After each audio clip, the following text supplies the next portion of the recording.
talk is going to be long because I usually take about 2 minutes per slide, and it has 31 slides. Hopefully it will not be too bad.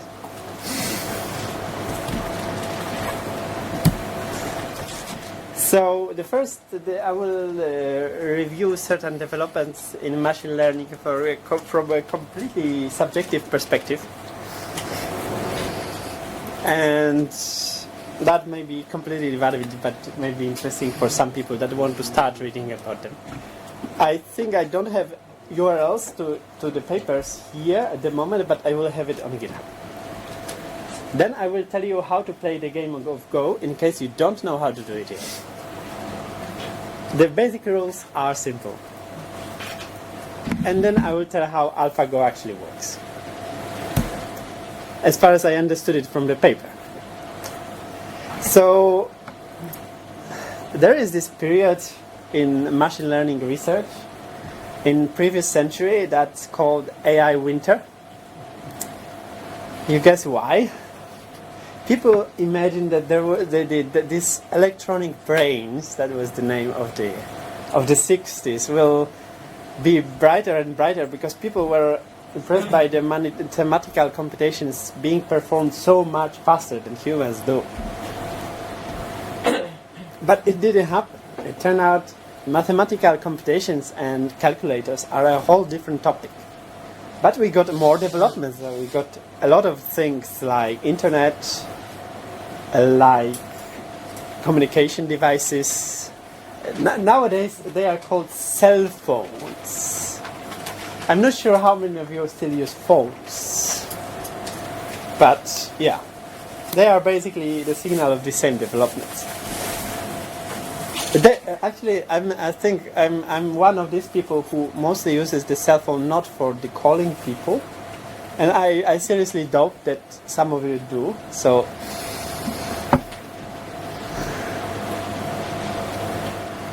the next thing is that during this AI winter, people still produced the papers and did a lot of research, but the goal was very far, so they started by having a simple mathematical model of neural networks, which is basically that you add different numbers on synapses, you apply the threshold function, usually sigmoid function, and you output a single value, just like neuron works. Except that, the networks that they dealt with at the point of time were like 100 values, so matrix of 100 inputs, and output 1 or maybe 10 if you classify digits on 10 by 10 pixel grid.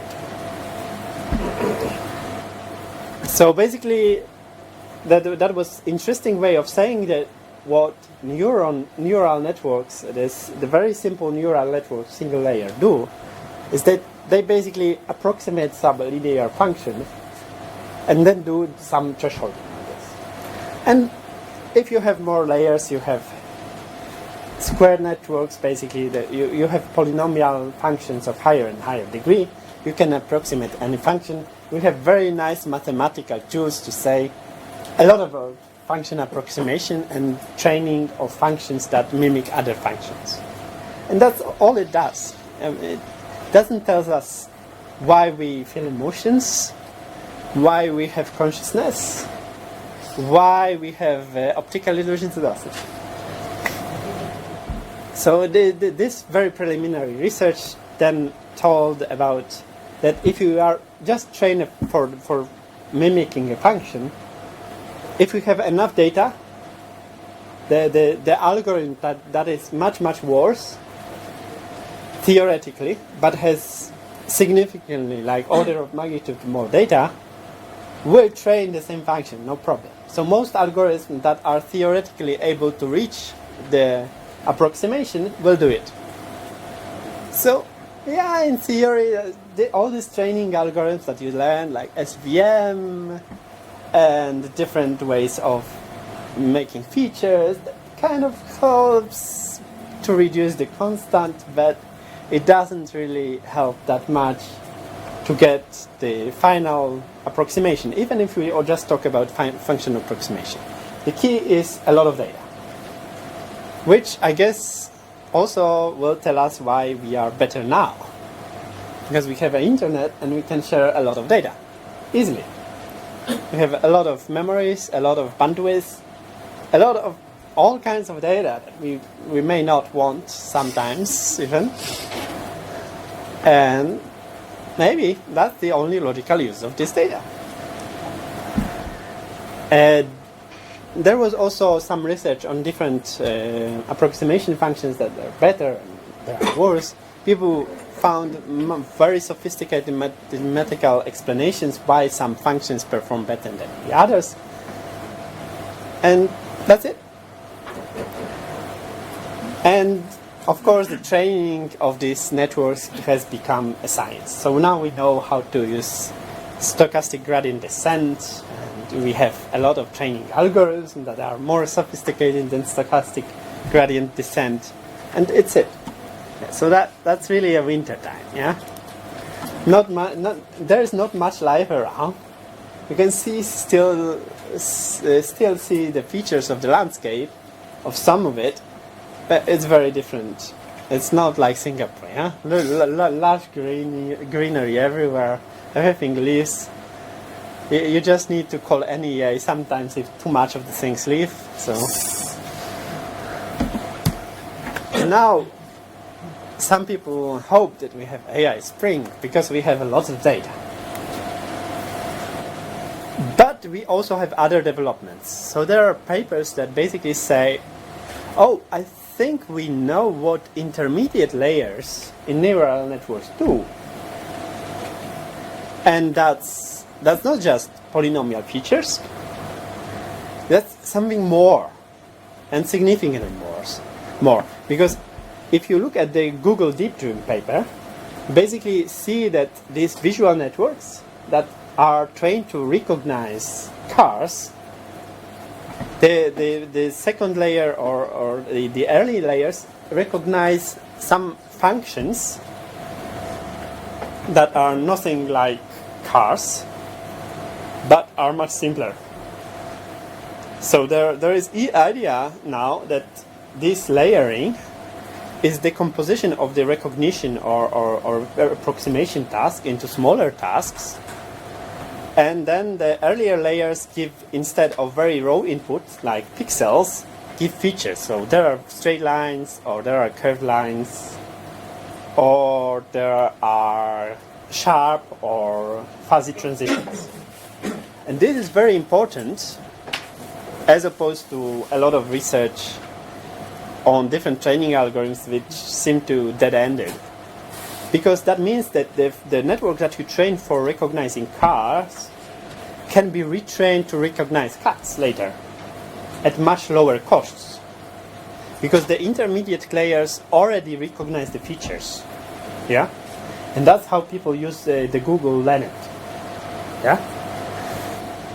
So you have pre-trained visual network, you train it for a new task in much shorter time span, because it already knows how to see features, see important parts of the image, and you just train it to recognize the final object. That also gives us clues why people initially, I don't know if you have children or younger cousins, so initially they look at everybody with kind of cluelessness. They just look, everything that moves is kind of cute, interesting, but there is no sign of recognition. So there is some pre-training that also happens in humans. And then the transitions that you see are usually transitions of the qualitative, not quantitative degree. So first they recognize, then they start to recognize the different persons and whether they are smiling or not. And then they start to distinguish them. And these are much more complicated tasks. And at some point the 3-year-old can distinguish, what is the difference between a lot of bricks on the ground, a lot of sand on the ground, and a lot of things that our networks are struggling to distinguish. So it's really order of magnitude that matters here, and it's really sharing of the same common knowledge that's called deep learning. Common knowledge about visual perception between different tasks, between recognizing, say, humans, cats, dogs, rooms and so on. And that it gives us a hope that we are still maybe at the naive view of basically neural network is a functional approximation, and we can recognize objects basically or classify them into different subsets, but we know why it takes a lot of learning initially to reach the stage that suddenly a network can distinguish the element after seeing it just once or just twice. Yeah?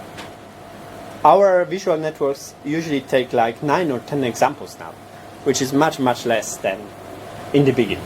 Yeah? So if you try Google Learnet, there was a paper recently, somebody told about it. It really takes 10 examples and it can recognize similar objects. That's impressive. Yeah?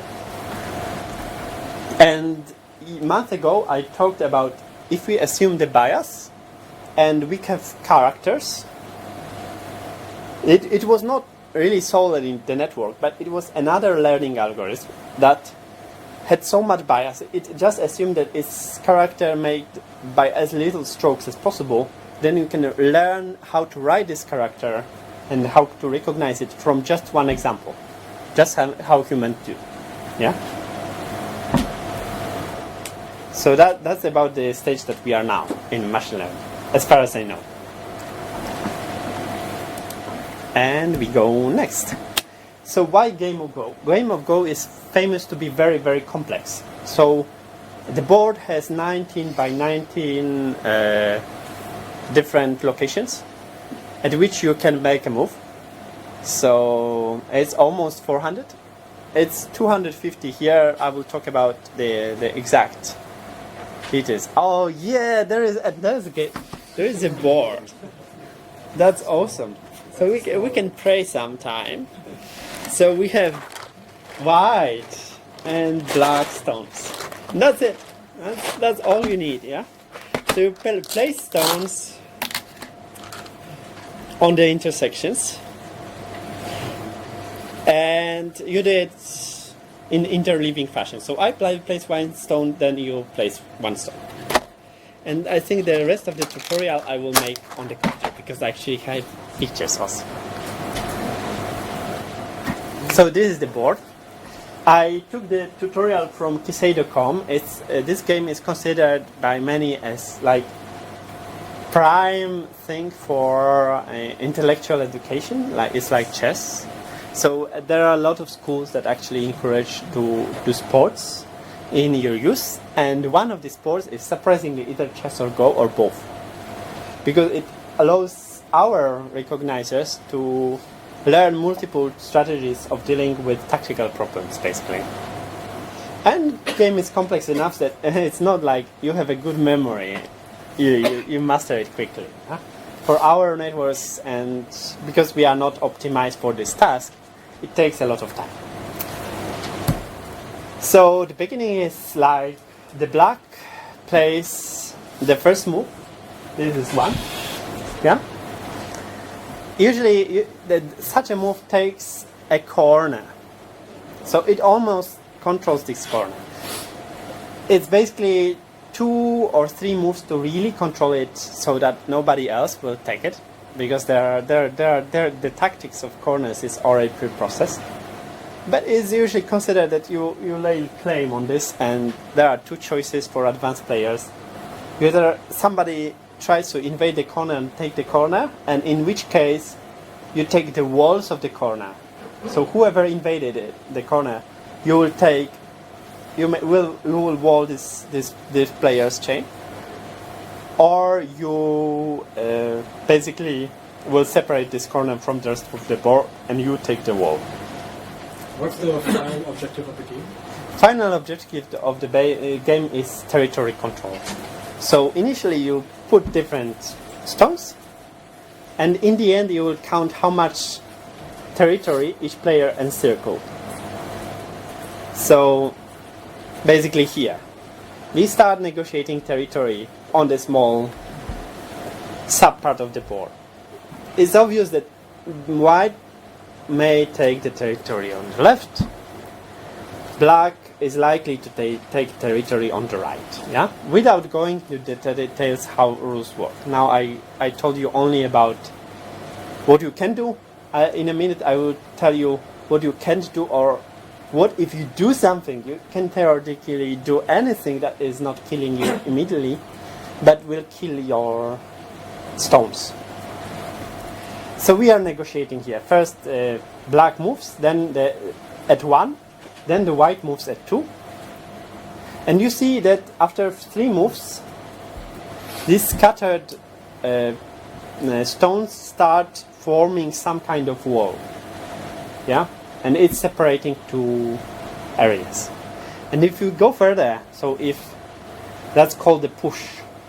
If black pushes, so place 7 very close to the white stone, yeah, then the white will react by strengthening the wall, yeah, just next by playing 8.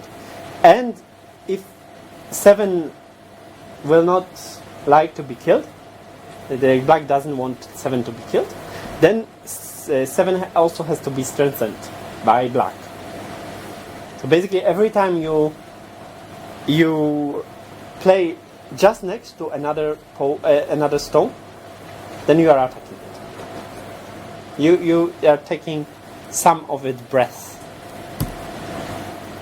And then when you count the territory afterwards, we have very nicely delineated chains.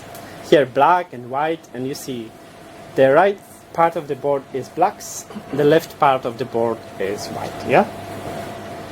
Beginners usually take it on boards 9 by 9 or 11 by 11 or 13 by 13, because it's considered better training to be able to finish the game quicker and concentrate on tactics before going into strategy that is so confusing that basically a pro will all handicaps will not need to do anything, and you just find that there was no real fight and they won. Yeah, so even not a pro, even like one amateur done. So the differences of strengths are very, very big. So there is a lot of wisdom in how to play it, yeah, correctly. And here is how to get killed or what not to do. So we have a white stone on the first diagram. Then this white stone has 4 so-called liberties or breath points. So basically any free intersection that is bordered by the stone is its liberty. And when liberties are gone, it dies. It can breathe no more. That's all about fighting. So basically to kill it, black needs to encircle it. So on diagram 5, you have a situation where you are just 1 move from killing the stone. That's called Atari. In professional games, you do not say Atari for 1 stone, but that's usually a warning. Yeah. Of course, professionals will see it anyway. And then the next move is taking the stone, and then you get both territory on the side, and 1 point for each taken stone. So basically, this small intersection in between is 2 points. Yeah, 1 for territory, 1 for stone. And of course, that means that there is a little bit of tactics because we have corners and edges of the board which have less liberties. And if you put something really on the corner, then it takes just 1 stone to say Atari. Yeah? So the black stone in the middle on diagram 15 has been played next to white stone. It has 2 liberties. Black stone is not endangered yet. And the white will be dead in 1 move. And unless there is something on the invisible part of the board, it will die. Because basically if you try to put the stone next to this white stone to save it, then the black will keep doing so until it's killed. And these are examples of Ataris for groups of stones. So basically every group of stone that is bordering by intersections, by these lines on the board, is considered one group, and it shares all the liberties. So it lives or dies together, you know. This is solidarity rule. It's important because that means that while you may not be concerned about 2 points and 1 stone, if you have such a chain, you can go very deep into enemy territory because you are protected somehow. But if you overcount and you lose all liberties for the whole chain, then you have a big loss. So these groups are a bit of bigger loss, I would say. And this is an example game in the corner. So basically first black plays 4x4 part of the board. It's top right corner. First claiming the corner, then the white plays to take the middle of the board, then again black played somewhere else on the board to claim other area. And at point 4, white decided, I don't want the black to take the corner because the black also took the edge next to the corner and then another area. So I will contest the corner. At this stage it's still possible. So the move 4 here is basically I take this corner.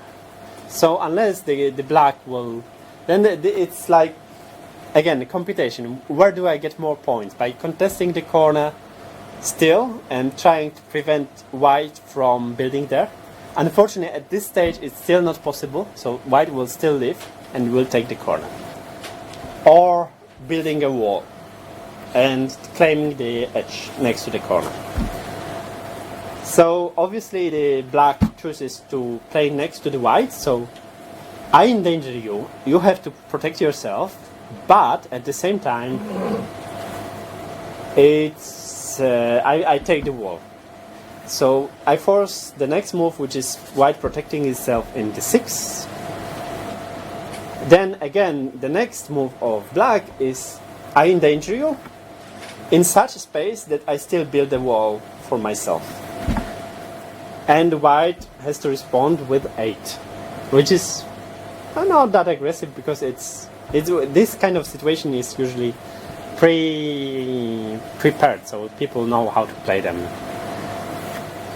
But it's more aggressive, so white said I will not be pushed too much into the corner, I will take a few points more on the edge. And there black says, oh really, I will still push you.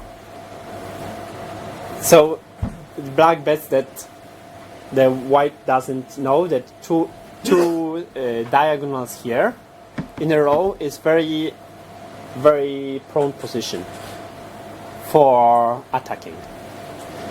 But of course white knows that, and white plays 10, which means Atari on 7, which means black has to protect itself by playing A, which means black will take the wall on the right edge but not on the top edge, yeah, because white will carve in.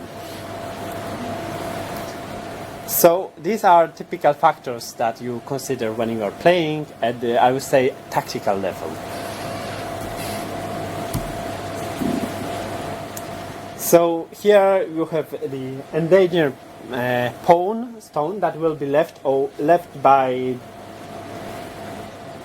black unless there will be a danger that black kills 12 or 10 as that. So basically it's considered already for serious player, it's considered a dead stone at white territory. We do not finish certain parts of the game because they are boring. Yeah? And the corner is kind of whitish, I'd say. Yeah? You can contest by 1 or 2 points on the edge. That's about it. So whatever black will play in the corner, it will be dead. It will lose. Maybe not much, because the white will have to protect itself and play again, but it will lose. How AlphaGo engine works in the very, very broad overview. So it is kind of Go killing machine that's built of two basic components. The neural networks for learning the value of the positions and few other things. I will tell about later. And the second is basically the game tree analysis. So the thing is, the game tree analysis was very successful for chess and many other games. That you try all the possible moves, you evaluate the value of the position, and then if the value is positive, then you basically pick the move that corresponds to the branch in the tree for your move that gives you the maximum value for your position, but assuming that the other player, your opponent, will pick the move that gives you the minimum value. In the naive approach, these game trees are basically such that you say you won, it's 1, you lose, it's 0. Yeah, that's for very simple games that have little of search space. Go is too complex for this. Yeah, the search space is this 250 moves each turn, and then 210, say, in theory. So that's a bit too complex. So the computer will not evaluate it, because this is basically 250 to the power of 200, say. Yeah. But what we do then is that we assess the value of the position by saying, oh, there is a heuristic function that just takes the board and approximates what is the final score from this board. Like, assuming all else equal, for this position, it's kind of, more likely that you get extra 5 points, yeah?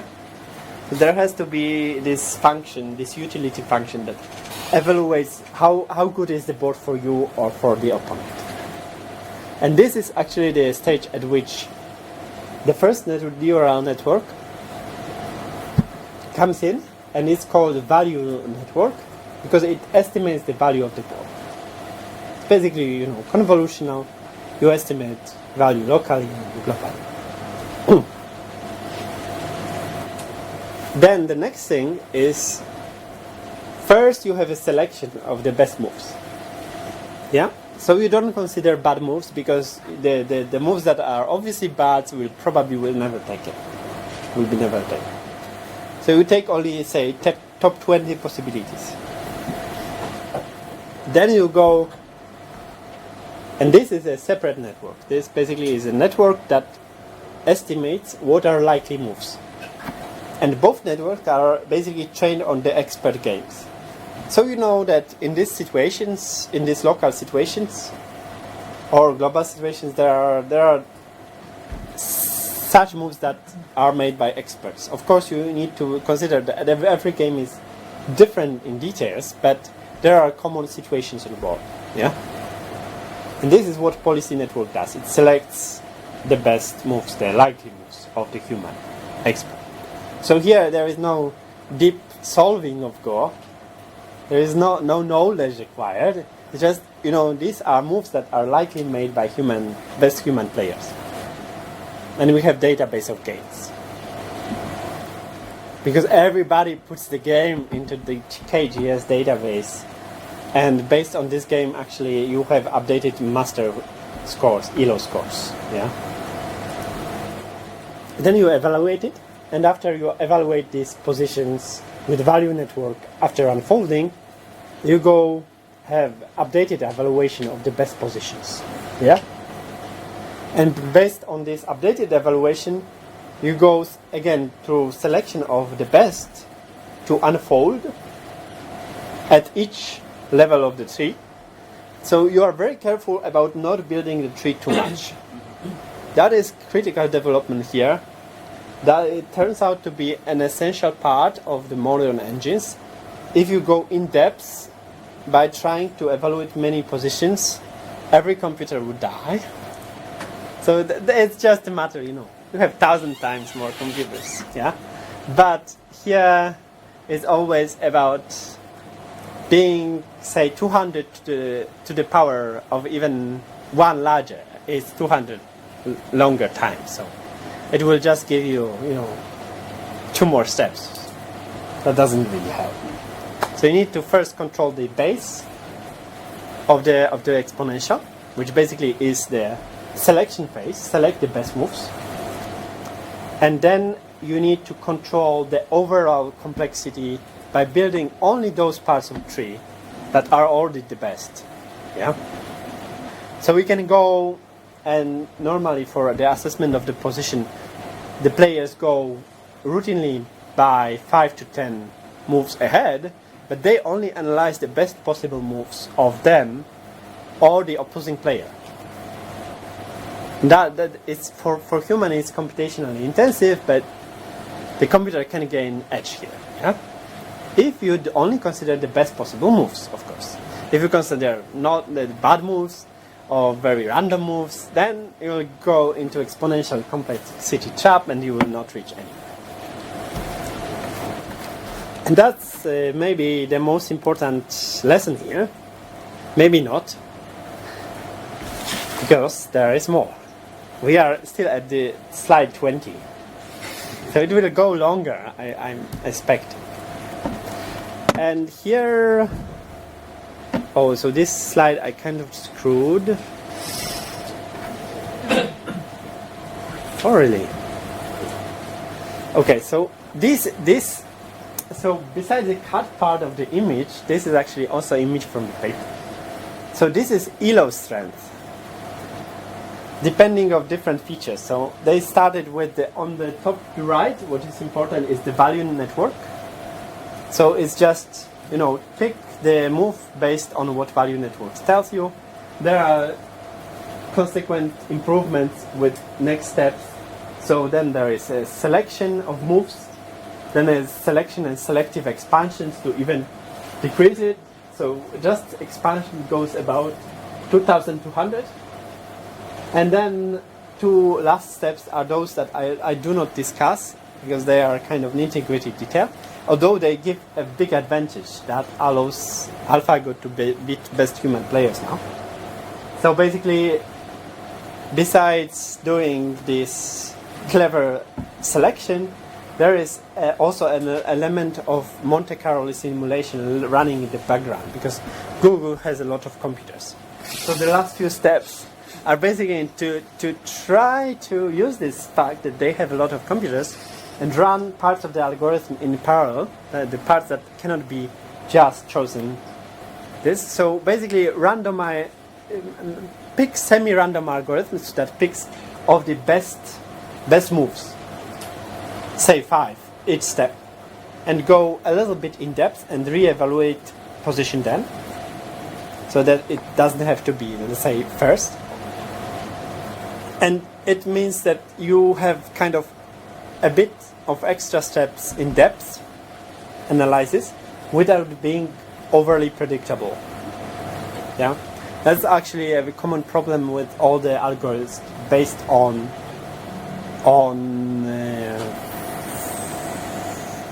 utility function plus tree search. Human players actually learn what are the strengths and the deficiencies of the algorithm after playing it sometime. And then you start playing in such a way that is against the deficiencies of the specific value. And that usually gives you a lot of points. There is always some kind of situations that say humans do not play it, so it's not in the database. But computer is not good enough to evaluate it by itself. Yeah? That's a simple example how it may happen. Actually, if you have, I would have played, say, against somebody that is 9 stones, or maybe not 9, maybe 5 stones or 7 stones stronger than me. So normally the guy would give me, say, 7 stones handicap. And then if he knows that he is stronger, he knows more, and he wants to get a 9 stone victory. So the victory that would suggest that I'm actually 9 stones weaker. He will play always tactics that he doesn't expect me to know. Yeah? It's tailored game. Possibly these tactics are suboptimal game. Possibly if halfway through the game I would hand over the board to a more masterful player, that would mean defeat to this guy by large. By much more than this more masterful player is better than him, or even if this more masterful player is not better, it would still mean defeat. But these tactics on the edge sometimes give the edge against computers. So that's the final thing. The final thing is that they estimate the variance of the position value after making this Monte Carlo simulation. So basically they estimate how dangerous or how volatile is the position. And this is something that could be assessed by the network actually itself. But they did it by using the computers. I would expect humans actually judge the position volatility quite well. It's a very simple task. So I expect that next generation program will get rid of this requirement of having super duper cluster that does Monte Carlo and try to evaluate volatility and additional factors besides position value itself that humans use for saying, no, I don't have enough points to win, I play volatile. So that's typical strategy. I play safe if I'm certain to win, unless I want to teach you something. If I'm certain to win by already 20 points, it's of course I will tell you that it's to save your face, but I don't need to play anymore. I just play safe. Play the safest things. I will give away a few points there and in other areas, just to decrease the volatility of the position. And that's one of the many learnings of the game of Go. If you are in the game to win, we don't play volatile. Yeah? Don't play on something that can explode. So here we have policy network, which is basically selecting the best move. Value network, basically how much scores you get. And this is an example. So the first policy network in this situation from AlphaGo, they will tell you that these are the different moves that are occurring with certain, say, probabilities or frequencies. Yeah. So only these will be evaluated. There are like, I think, 8 moves or 9 moves marked here. It also considers the last previous move.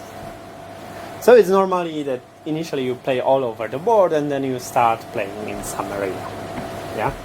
So in a way, the AlphaGo player will also do that. So unless there is strategic gain by playing all over the board, it will also concentrate because it will try to mimic human players to get the best advantage of pre-learned knowledge. Then you have position evaluation. So what are the kind of values that are estimates? Then you roll out the tree by another level for the best positions. You get more positions, more plays. And then there is kind of this voting or of number of simulations or taking the composite score out of many simulations. And now it's a very interesting plot, even if you don't know anything about ranking system. Here they put on the left are ELO points, which are kind of mathematical synthetic score that is used for both chess and Go for the assessment of all players, just based on whom they played and how they fared against these other players. Yeah. And on the right is the ranking that humans use. It's basically the one step of the ranking on the beginner level means that I will give you one extra move for the beginning to increase. So you will have one extra stone on board before I as a stronger player will start playing. Of course, to make it fair, these stones will be placed in specific locations. So basically, if it's 9 stones, which is maximum, it's too small board, I think. It's not full. So it will look approximately like this. But it's too small board, so it's not exactly like this. It gives you too much. So basically the middle will be already taken. In practice, it means that 9 stones is very, very big difference in strength, because it means that the master has to contest at every move. You don't go beyond 9 stones ever. So then, if you know that strength is different, more different, then you just compensate by counting points. But it's considered that counting handicaps is fair for big strength difference. So first you have the beginner level. So 7Q, so very, very beginner level is like 20Q. So the person who first sits to the Go board is 20Q. You play a few games, you are like 50Q. Yeah. The rankings start at about 7Q, which means 7 stones below the master level. But then amateur and professional dance usually play without handicaps. Because the handicap introduces distortion in scoring, then they instead, I think they count 5.5. I don't remember exactly. Basically, you subtract the points from the final score of the game. You subtract the points by the difference of the levels, and then you have an approximation of how good you are. Yeah. So if you win by, say, 2 levels or 3 levels, but you are 1 level lower, that means that you really played 4 levels stronger than usual. Yeah, that gives you a clue. And here is a comparison of different Go programs. So I have a GNU Go on my computer at all times, because even if you play on some remote Go servers, basically GNU Go provides the virtual board for this remote server. It's pretty weak in this scale, but for the beginner, it's like, super, super tough program. Yeah? So you can learn a lot. So you play on a smaller board with GNU Go, like 9x9, 13x13. Before you reach, you need to first few embarrassing games before you reach, I would say, between 15 and 12Q, without additional tutoring, actually, by going into the games, reading about the games, playing with masters, but playing the masters with understanding it's not about winning or points, but they actually try to teach you certain techniques. Yeah. Then there is amateur master level, which has been reached by programs. So one done is first amateur.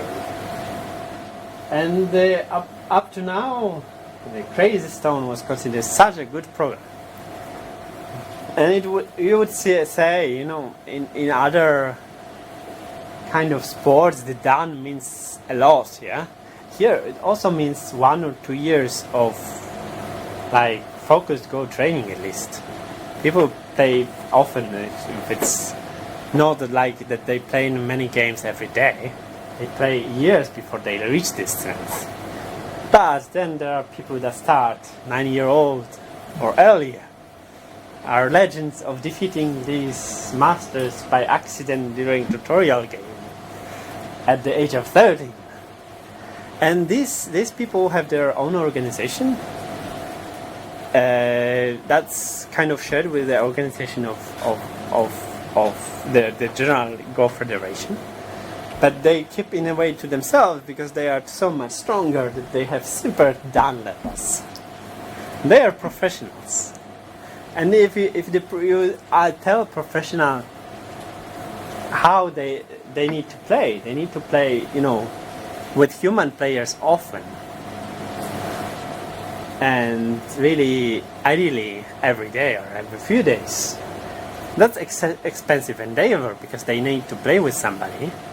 Everybody, every program is below their level, and most of the people that spend so many years, they will not be so willing to lose the game every time. So as you play Go, you tend to play with usually the players that are not too different from you in strength, and that naturally limits the amount of the players that we have living that reach certain strengths. So here they pick somebody with one of the top rankings. He's just 3p or 5p, and as far as I know, there is no living 9p now because it's a lot of time to devote to a single game, single skill. Okay, if you are the best in the world, you probably can afford it, but not by much. I mean, there is not so much money in the competitive sports for like day-to-day living. It's more like awards, events, and now there are StarCraft events. The people reach they are more frantic, so they are more lively. So So say there is this player Fan Hui that lost to AlphaGo even before they published the paper. He's not a bad player, so he joined the lab. Now we got the best living Go player according to the Elo score, beaten last weeks. So the estimate of the AlphaGo's distributed strength is about 5 professional Dan. That's huge. It's not yet certainty that without preparation, without knowing to play to the weaknesses of AlphaGo or analyzing weaknesses of AlphaGo, the human player will lose all of them. Because I think there is quite a lot of room for analysis of the weaknesses of the algorithm. And the professional player that has at his disposal the board with AlphaGo will sooner or later find the weaknesses and exploit them. And that's what you do for like real professional chess competitions. The coaches and the players, coaches are basically masters from previous few years. They analyze for a long time the kind of plays that people like to do, kind of plays that they are weak at. Which means that basically AlphaGo is the professional master in the game. He went in column, he makes crazy stuff, and also makes a website, goratings.org. It has the updated rating of AlphaGo after he beats only 2 months ago. So probably now it's like 4,000. 3584 Alpha. 3584. Oh, it's not that bad. Wow, that's 9 professional. Oh my god, don't say it to the professionals organization. I told you, these guys have their own organizations. They're very serious about it. I'm sure they will play fair. They will buy AlphaGo if needed. And at least as a program, as a license, they will license it. They will exploit the weakness in it sooner or later. So I expect this program to be dethroned. And then we will have another program that will not be dethroned so easily, that will use probably neural network for volatility analysis and a bit more sophisticated analysis than just MCMC. Because MCMC looks a bit expensive here. Any questions?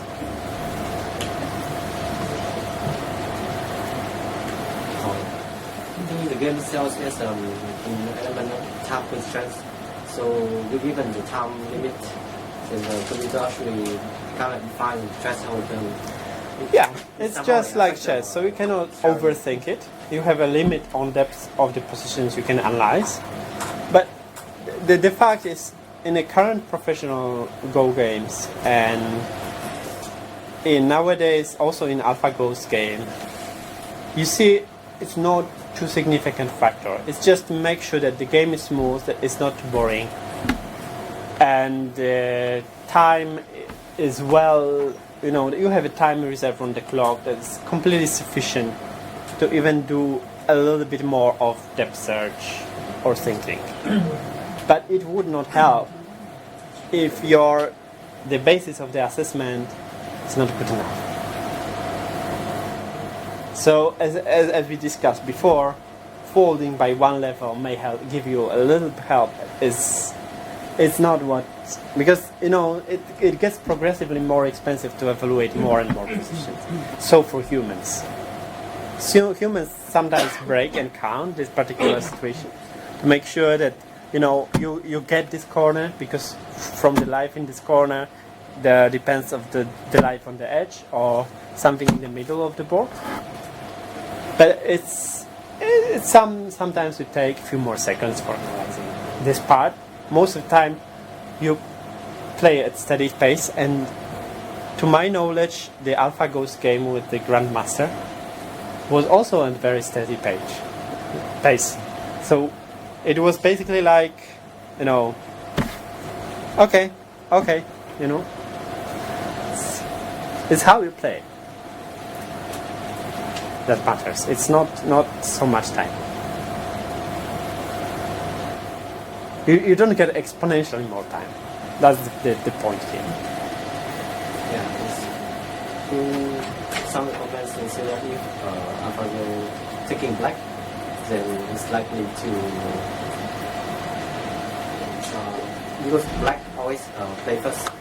So AlphaGo always get it's kind of like more passive role. So it's better if AlphaGo play white. Yeah, so this passive role is that basically if you are first somewhere, if you claim the area, then you are more likely to defend your ground, yeah? Because you want to keep your points. So it's opposed to chess, where in chess basically it's usually the first player who is more active, so he attacks. Because there is a one move advantage, so you can take advantage of it. Maybe. So there is room to exploit weaknesses. So maybe too passive, maybe. If it feels like it is so much stronger, being a little bit passive actually should help it to protect its points. Would the match would have been more fair if actually on the other side you wouldn't tell the real world class level player that on the other side it's actually a human, but it's actually AlphaGo? In a sense that so in case of like stress, but the guy was actually quite stressed in a sense. There was a lot of aspect to it. No, I think they are stressed because, as I say, on this level you don't play often enough. So it's not a routine for you to play that much. It's a rarity because you don't. No, the higher level you are, the fewer games you have at that level. Yeah, and then he was maybe a bit stressed because he thought that it's just his skill. No, obviously in this case it's like Grandmaster's match. So the algorithm is strong enough that you need to challenge specifically this algorithm. And indeed, if you analyze the games, there are stories about people Because if you have games between two particular people, no, two random people, it's not always representing the strengths, but also the interplay. So there are stories about people that learn the weakness of this particular master and got inflated in the ranking because of that. So the master was not playing bad overall, but he had particular weakness. Hikaru no Go. I recommend the comic. There is a comic about the game, about these situations. Question about the graph. What is the pink and the red areas mean? So here, pink are programs before AlphaGo.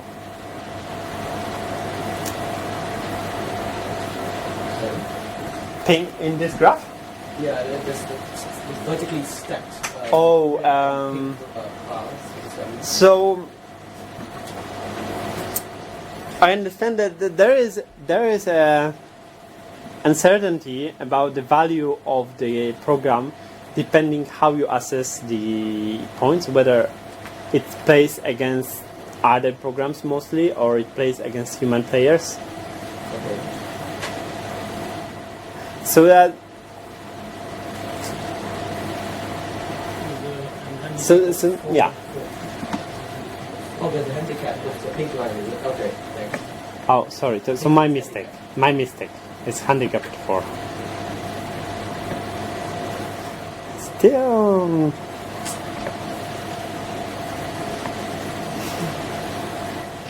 Still, that would not explain that why Fu Go, for example, or Gnu Go, don't get advantage of the handicap at all.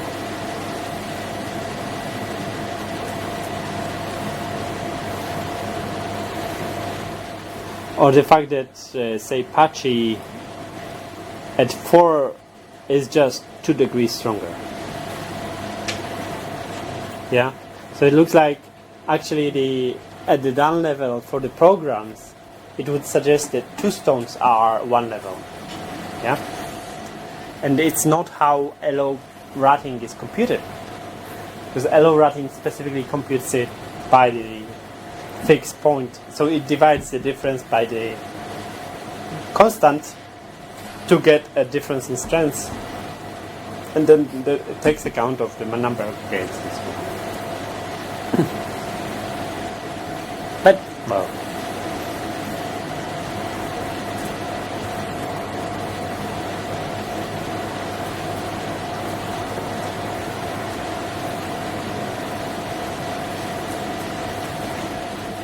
Just to note that on ProRatings.org, AlphaGo is not the strongest player as of current. As of current, The Chinese player is higher than AlphaGo. of course, because as I told you, I mean, one winning is nothing for the ELO ranking. So ELO is basically the ranking that you get over certain time of playing with different masters, and you beat a lot of them. Yeah, then you are better than them. AlphaGo is second. Yeah, I mean it has beaten Fan Hui and it's beaten another master. So, and yeah, but it may still fall when people start analyzing its weaknesses. So also, if you win against even if something happens and you have a friend 5 down, and you register the defeat of the friend by 100 points, that will give you 1 or 2 stones up in the ranking. If you are at Q level, that's little.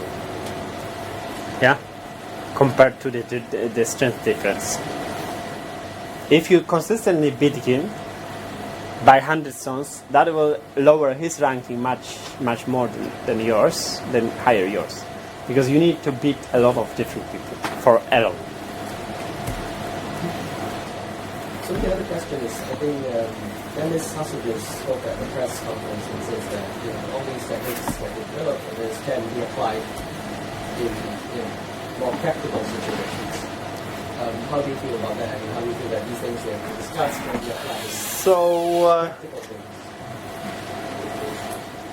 there is a wisdom for the game players that how to evaluate tree depths.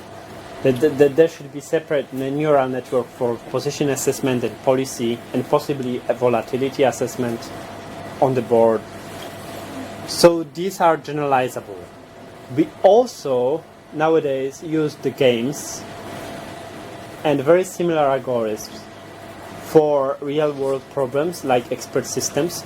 So expert system is basically a machine that plays with you a game how to give you the best probability assessment about some problem, usually say medical diagnostics or computer diagnostics, by fewest questions. So then every time you ask the question, you expand your credit. Yeah? So you want to ask as few questions as possible, and yet you want to be like 99.99% confident that you identified the right problem. And now imagine the situation which is actually, as far as I know, real, because it has been explained to me by the person who does it for Microsoft Research. So you have this paper published. Oh no, she I think she doesn't. But the original paper was from Microsoft Research, and they claim the help desk example. So we have a tree of questions, basically. And in this tree of questions, there are very, very many. But the guy calls your service and tells, I have red ring on the monitor, my Xbox is dead. Or I cannot play games. Why? Yeah, it was Xbox, yeah? Okay. Or something similar. And then, you assume that this guy has no idea of the debugging. So, depending on how you ask questions and which questions you ask and in which order, you will waste a lot of time or not. And then you want to help your help desk employee, and you just give him like good ideas of what the question will look like. And it will be, of course, his final decision, but if you narrow down the search, you decrease the frustration of the guy on the help desk, because after a few questions, after one or two questions, so all people in the help desk have the same problem now. 60% people calling have red ring of death, or something like this. It doesn't look like a ring on the monitor, but it doesn't matter. That there is a ring somewhere else. Yeah. That basically decreases your cost of operating help desk, and as far as I know, also decreases employee rotation, which is a big issue there, because you want people to be reasonably expert in debugging problems. There are a few other domains that we use the game techniques, and I imagine some of the techniques for learning that are used in AlphaGo can be used more widely. But I would say we are still hoping for the spring. It's not yet the spring itself, so I'm not sure how directly I would say. It's not apparent for me how directly would you use these developments to use self-driving car, to make self-driving car basically. That eludes me, for example. So it's not general AI. It's not something that will win any other game but Go. And it's just the general confidence of the Google representatives. They are putting so much effort into machine learning that they will get better and better function approximations, better and better use of these function approximations or neural networks, and thus better and better products based on machine learning. But there are also components beyond recognizers and beyond function approximations that seem so far untouched. So I would not call it a breakthrough for anybody else but the gaming community. But it is a good benchmark of at which stage the machine learning is. So if you delimit the space, the search space, you get really a big game. And you can do things by noticing that it's not just utility function or value that you are approximating. You are also approximating what are the likely moves, what is the position level of volatility. These are functions that are essential to playing a good game. Shall we take the rest of the discussion offline? Yep. Right. Thank you very much.